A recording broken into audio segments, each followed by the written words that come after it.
Hi, welcome friends. Welcome to my YouTube channel. My name is Jennifer, and I'm on a journey of discovery, transformation, and self-growth. And I hope you'll join me in this journey. Come along.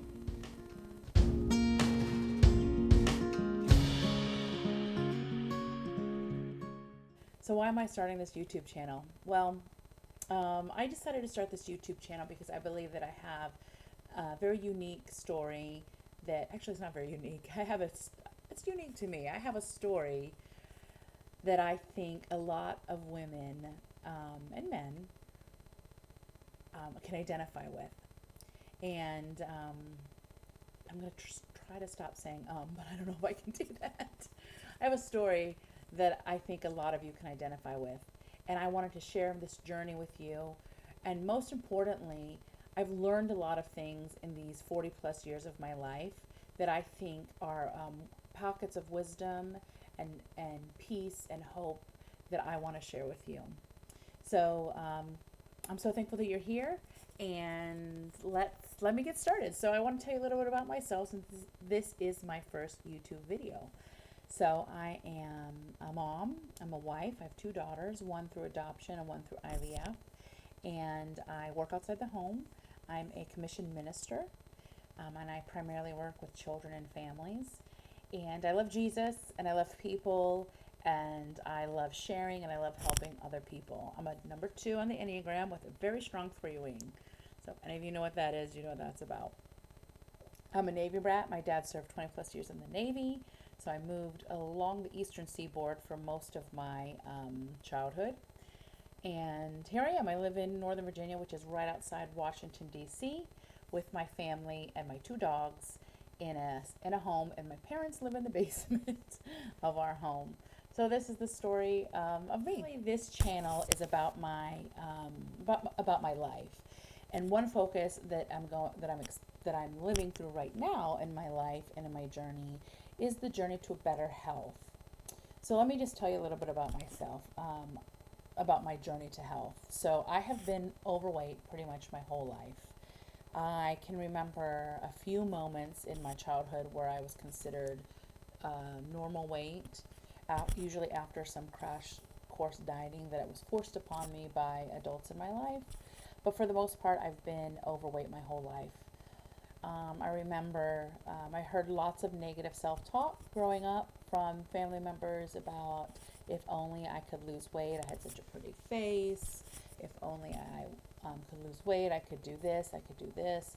I even had one family member offer to buy me a whole new wardrobe if I lost X amount of weight over the summer. Spoiler alert, it didn't happen. I did not get said wardrobe. And here I am in my 40s, still overweight. So let me just tell you a little bit about that journey. One thing I remember growing up about centered around my weight is the fear of going to the doctor, because I knew every time I went to the doctor, doctors were going to tell me I had to lose weight. And for me as a child, the idea that I had to lose weight was such a Herculean task that there was no way I could do it. I didn't have any of the skills. I didn't have any of the tools that I needed.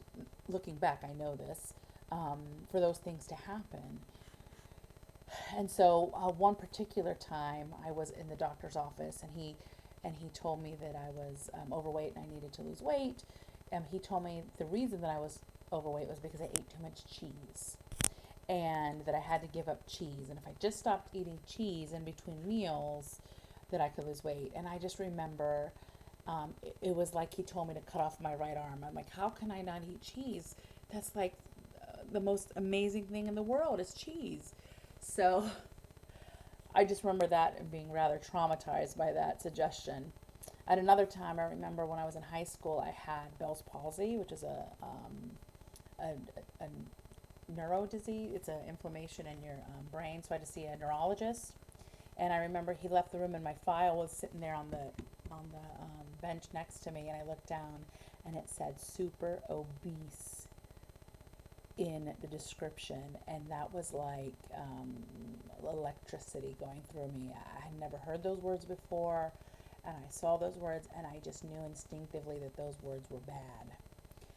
And so I lived my life overweight. But, I have talked to a lot of people who have walked the same path of living with being overweight or being in a large body. And their experiences are somewhat different from what my experiences are. So those experiences I just shared with you are pretty much my most traumatic experiences. I never suffered from low self-esteem. I never suffered from depression. I never suffered from body dysmorphic disorder. I never had an eating disorder other than overeating.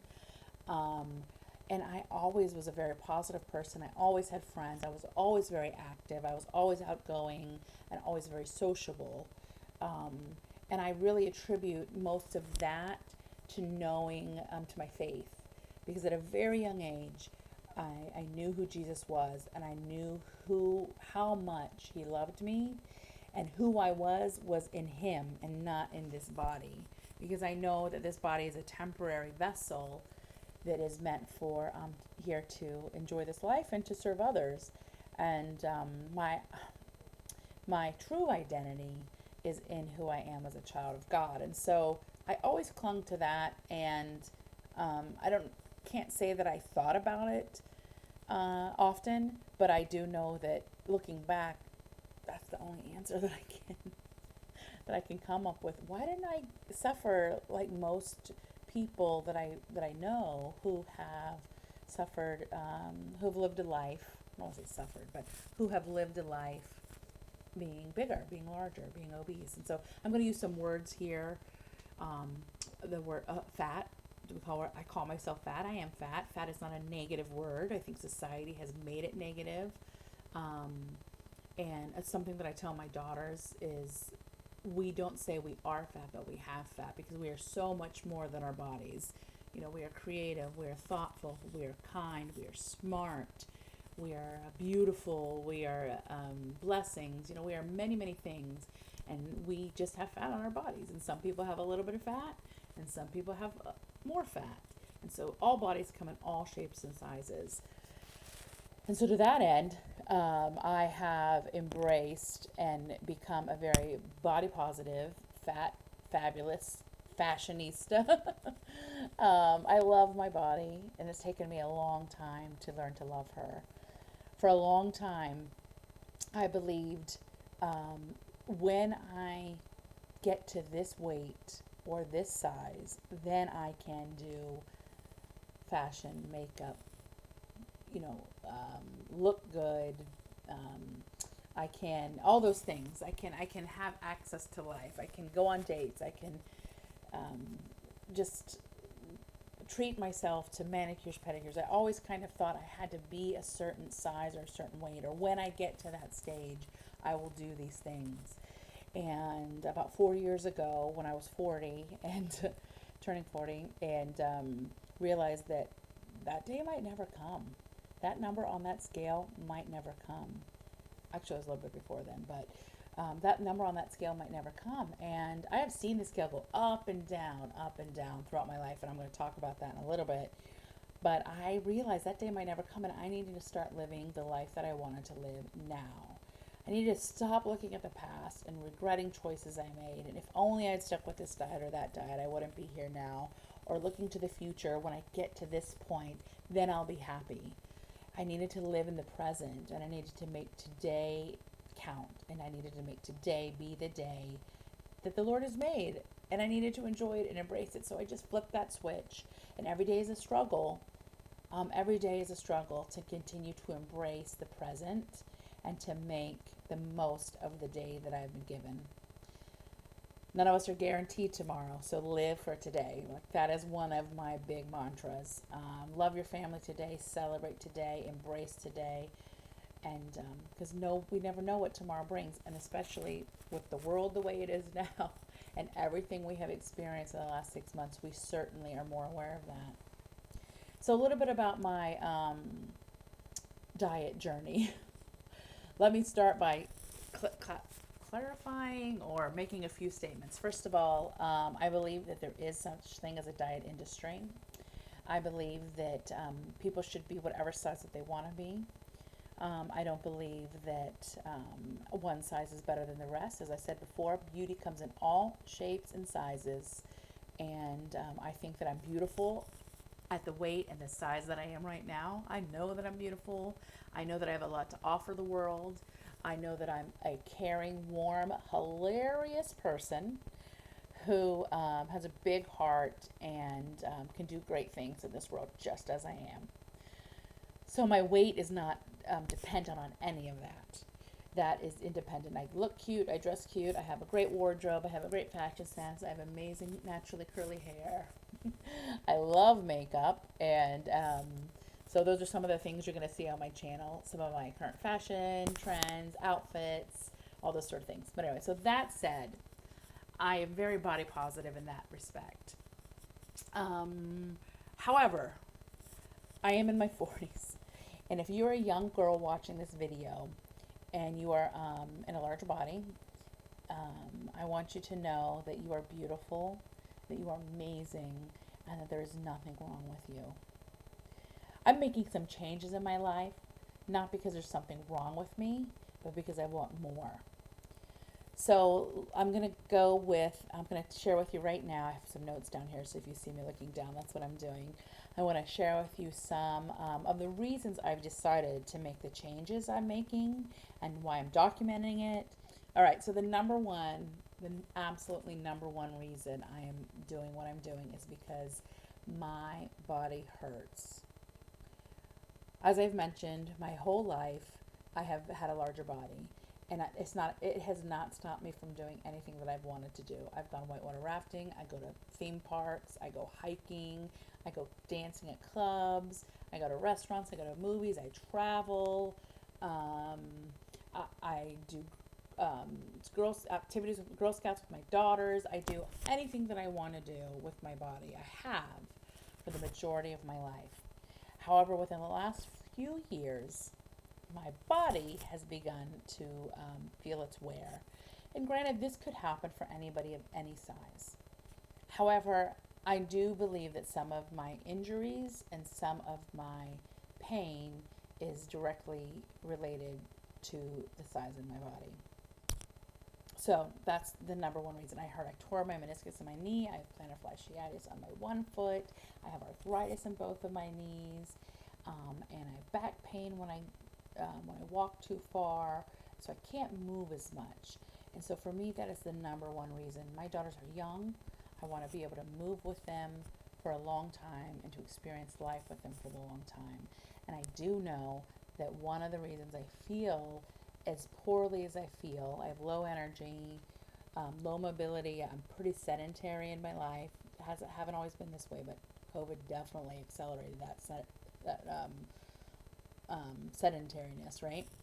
Um, I don't want to be like that. So that's number one, and that kind of leads into number two. As I'm getting older, certain changes are going to happen to a woman's body that are going to make some things more difficult. And so as I'm getting older, I want to be mobile. I don't want to be an older woman who is either in a wheelchair or just can't move. And I've seen this with women in my family, particularly my mother and my grandmother. Both have very bad arthritis. My mother has had both her knees replaced. My grandmother would have done that, but it didn't happen. And both of them cannot move. They cannot walk very well. My grandmother is with Jesus now, but my mother cannot walk very far without extreme pain and fatigue and exhaustion. And I don't want that to be me. Like I said, I want to be able to go shopping all day. I want to be able to go on a hike with my family. I want to be able to go swimming all day. I want to go to the ride roller coasters with my kids, which I can only ride some. I can't fit into all of them now. So that's a huge goal for me, is to be able to ride the roller coasters with my daughters next summer and actually fit on the roller coaster. Be able to embrace it. Because, girl, there ain't nothing more embarrassing than having to lead a ride because the harness won't come down. And yes, I know people can say that's just not acceptance. They should make the ride accommodate larger sizes, and maybe that day will come, but that day is not today. And so right now, I want to do that with my kids. So yeah, I want to be, as I grow older, I want to be mobile. I don't want to have to be not mobile. That's basically it. And the third reason that I mentioned is my daughters. I have two daughters, and when I found out I was having girls, well, my first daughter was adopted, and my second daughter came through IVF. As a mom of girls, I am emphatic about not promoting a diet culture in this house. We are not. We are not talking of our bodies do not have to be a certain size to be worthy or to be valuable. My daughters are magnificently and wonderfully made by their creator. They are blessings to me and their father, and they are just awesome, awesome, awesome young women. And I'm very cautious about not about positive body image, positive self-talk. I've been very from the day they came out of the womb. I have been very, very careful about what they're exposed to in relation to that.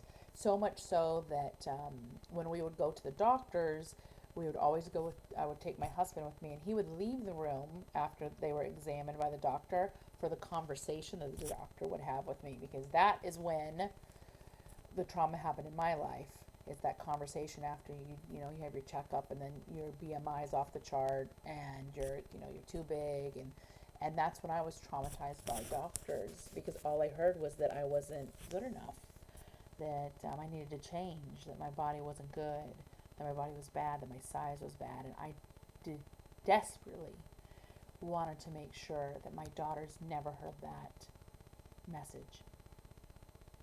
Well, as hard as I have worked, and as many walls that I have put up, and as many boundaries as I have set, and as teaching the language, the correct language for my husband and my family to use when talking to my daughters, diet culture has seeped into this house. And I hear my girls, they're exposed to it's so pervasive in our society, and in our TV, in our social media, and not that my girls have social media, but they watch YouTube videos, they watch TV, they watch TV shows, they go to public school, they hear it over and over and over again, that they are something that they're not, that their value, or that they have a goal to be a certain size and to look a certain way. I won't have that. And so I want my daughters to have a positive identity as who they are, as being created by a God who loves them, who made them perfectly and uniquely just as they are. In the same respect, I also want them to have a healthy relationship with food.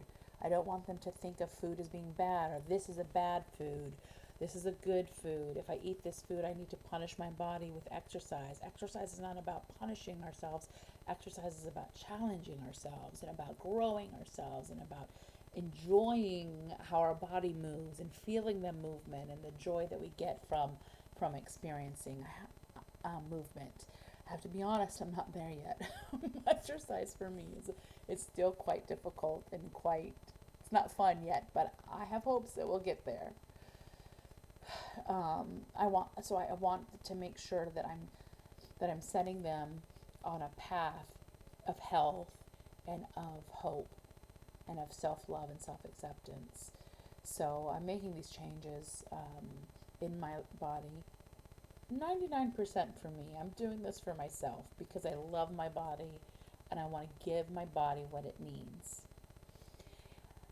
So that's the fourth reason. The third reason, excuse me. The fourth reason is what I was just saying, because I love myself, because I love my body, and by changing my lifestyle, I'm not telling my body I don't love it, and it's not good the way it is now. I'm only telling my body that I love it more, that it's worth the work. My body is worth the work. And my brain and my body need to start communicating with one another. I do believe that sugar is a drug, and I am addicted to sugar. I'm not going to lie. I love sugar, especially when it comes in liquid form, in teas, coffees, ice cream, all those things. I love sugar. Love it, love it, love it. Did I say I love sugar? I'm addicted to sugar. So I love my body so much that I want to give it what it needs. And I know that my body does not need sugar. I also have PCOS. If you don't know what that is, please go ahead and look it up. I'm managing it very well, considering the size of my body and my weight, but I'm managing it pretty well. So let me tell you a little bit about my weight loss experience. I kind of told you about my trauma in childhood and my experience with that, but let me tell you about my diet history. So the first time I actually went on a diet that I started myself was probably post college. I remember when I was in college, I tried to exercise a little bit more. That really didn't work. My body didn't had no idea what exercise was, and I gave up very easily on that. But post college was the first time that I actually tried to change my eating habits. And if I use the word diet, I'm not using it in the sense of diet culture. I'm using it in the sense of a diet is the food that you eat, is the type of food that you eat during the day. I'm using it in the correct sense. I think we have taken that word and given it a different meaning, and I think that's harmful. So I'm trying to be careful and not use that word diet, but I might use it. Forgive me if I do. So the first time I tried to change my body was right after right after college when I first started my first job, and I did Weight Watchers for the very first time. And kudos to Weight Watchers. They want you to do it healthy. It's not a crash diet. They want you to eat real food, and they want to encourage you and all the good things. I will say that my one big criticism of Weight Watchers, or WW that they call it now, is the emphasis on low fat. I think that the diet industry has really used this low fat, um, the whole low fat food thing as a tool to get you to buy more low fat food, because when they take the fat out, they put sugar in. And when you eat sugar, you want more food, you want more sugar, and so you consume more. You're hungry all the time. So I did Weight Watchers um, then, and I was very successful. I was very successful with Weight Watchers the first time I ever did it. I exercised, I walked, and I enjoyed it. And that's all I did was walk. I just walked and tracked my points. And I thought it was really smart because I was like, I could eat a piece of chocolate cake and eat all my points. And I'm technically following the rules. I may have done that a couple times. But I did develop some unhealthy habits on that because I would eat good until weigh in, and then would weigh in on Fridays, and then Friday I would go crazy, and I would eat, twice my points on Friday, and then buckle down for the rest of the week. And usually I would have a weight loss. I was so young, it just fell off of me. But I did develop some unhealthy habits doing that. So I did that, and I met my husband during that time, and we were married. And as soon as we were married, we, I, it just, even before I was married, I remember when I went in for one of my fittings, they were like, we're going to have to let some of this out, because I had started to gain weight even before my wedding. But anyway, so after my wedding, it just went back. I just went back to eating. We were both married. My husband was overweight too. I hate the word overweight, and I have to find another word. If you have another word for overweight, go ahead and leave it in the comments below. Help me figure out some of this language that I can use. I'm learning. I'm trying to figure out how to be body positive, but still talk about, changing my body and my health for a positive reason. Anyway, so he was severely, he was a real big guy. And I'm going to bring him on the channel later. You got to meet him. He's English. He's got a sexy accent. I think so. Anyway, so we just ate all the time. We'd go to we'd overeat, binge eat. We would go to the Old Country Buffet. If you guys know what that is, give me a thumbs up. We would go to the Old Country Buffet and gorge ourselves, and then the theater was right next door, the movie theater. We'd roll over to the movie theater and watch 3 movies in a row, and be like, oh, so full because we just had eaten 3 days worth of food. Anyway, so that happened, and then that's when I was diagnosed with PCOS because my cycle just disappeared, and I really didn't care because really, who likes to have a period? I really didn't care that it wasn't gone. It was gone. So I went to see my doctor, and she diagnosed me. I had some follow ups, and I was like, it's okay. I really don't care. Well, a couple years into our marriage, we decided, hey, we want to be parents. Let's figure this out. So we tried. I went back to the doctor, figured out I had PCOS, went on PCOS medications, and every doctor everywhere said, you need to lose some weight. Well, we tried for years, and then we were diagnosed as infertile. And long story short, I had weight loss surgery in 2010. I had gastric banding, and again, I was very successful. Did great. Lost the weight, not all my weight. I remember I had lost about 80 pounds, and I went to see my infertility doctor, and she said, well, so what's your goal? I said, oh, like 125, because that's like the BMI chart says I have to be 125 for my height. I'm 5'2". And she's like, you are not going to see 125. I would set a more realistic goal. And she was very honest. She's like, your body is not meant to be that small. And I love this woman. This woman, let me just say this, Dr. Durso, she never once told me I had to lose weight to get pregnant. Never once. Never once. She treated me at my heaviest and tried to help me get pregnant. I'm going to cry because I love this woman. She treated me at my heaviest and tried to help me get pregnant, and it didn't happen. And I took a break just because the emotional toll on, I could get pregnant, but I couldn't stay pregnant. And so the emotional toll on my body was just too much. And so I took a break, decided to have weight loss surgery, and I did. And right at the time that I had weight loss surgery, we also decided to look into foster care and adoption, just for kicks and giggles. And in November of 2010, we were placed with our daughter, and I became a mom. November 2010, and I had my daughter. And so then that spring, so my daughter was 6 months old, we thought we had a special insurance that covered IVF. So if my husband's employers covered it, medical insurance covered IVF, are all infertility treatments. And so we thought, let's try one more time. And I realized that I'm not really talking about my weight loss journey, but this has something to do with it. So we thought, let's try one more time. And we did. We tried one more time, and I have my second daughter. So I did really good in pregnancy.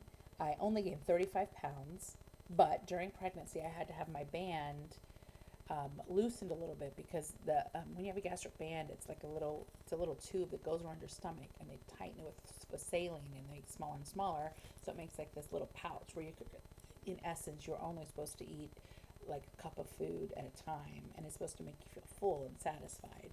Because one of the things that I always found with any diet that I ever did was that I was hungry, that I was always hungry, and that it was an experience of deprivation, which was horrible. Anybody who's ever starved themselves or who's ever tried to lose weight with deprivation knows exactly what I'm talking about. You work so hard, and you starve yourself, you deprive yourself, and then eventually you just, the scale tips to the other way, and you just go overboard because you just can't maintain that way of eating, and it's not healthy. It is absolutely not healthy. So anyway, so I had to have my band loosened because the baby was growing and pushing on it, and I couldn't keep food down. I could only eat so much. And so anyway, had my band loosened, or emptied basically. And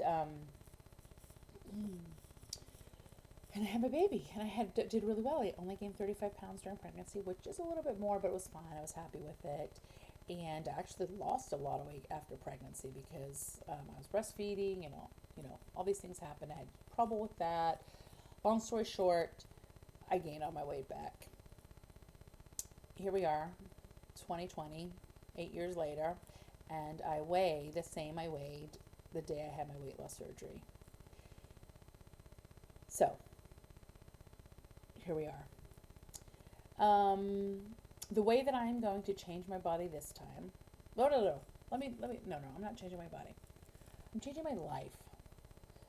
I have decided that I am worthy and that my body is worthy of receiving the fuel that she needs to function fully, to function without pain, to do the things she wants to do, and to live a healthy, happy life, to do all the things that I want to do. So it's not really about the scale for me, although I will use the scale as a measure. It is one of many ways to measure success, to measure progress, but it's not the only way. And we call those non-scale victories. But I know that we are obsessed with the numbers on a scale, me included, and obsessed with the tag size label on a piece of clothing. I've never really cared about the pieces of clothing. I just wanted them to look fit, and I wanted to be comfortable, and I wanted to be cute. So that really hasn't been an issue for me. But I have girlfriends who I know will only shop at certain stores because in those stores they're a size whatever. And I'm like, it doesn't matter what the label says. Or do you like it? Or who cares what size it is? But I know it's a thing for some women, not for me. Don't worry. But and I'm not so much worried about the scale either. I'm really worried about the physical mobility and about being comfortable in my body. Because a lot of times I look at myself, I see photos of myself, and I don't know who I am. I don't know who I am. So the way that I'm choosing to change my eating habits is to go on to do. Let me get this right. The way that I am choosing to feed my body is with something called keto, ketogenic diet. Maybe you've heard of it. If not, you'll be hearing a lot about it if you watch this channel. And basically, the ketogenic diet is a high fat, low carb, moderate protein diet. And I've done it a couple times, but I fall off the wagon. I hate to use that term, but then I go back to eating normally or go back to eating conventionally. That's the word I'm looking for. I stop eating ketogenically and I go back to eating conventionally. Um, I don't feel hunger when I do keto. So a couple things happen. My inflammation in my body, gone. Pain in my body, almost gone. Not hungry, energy that you cannot believe what I could do in a day, that I could barely do one thing in a day, and now I can do all the things in a day. The energy is astronomical. I can't even explain it. It's amazing. And I think people feel this normally every day. They feel that they have this much energy. It's amazing. So that's the way that I'm choosing to eat. So you'll see that a lot on my channel. So anyway, that is me. Let me see if I got everything I wanted to say. Yep. So that's basically how I'm starting this journey, why I'm starting this journey, where I've come from, what I've dealt with. I appreciate you. I thank you for watching. I want you to know that you are an amazing creation. You are a masterpiece created by a loving God. You're still a work in progress. He's not done with you yet. I want you to go out this day and I want you to love yourself because you are amazing. You are perfectly imperfect. Bye-bye.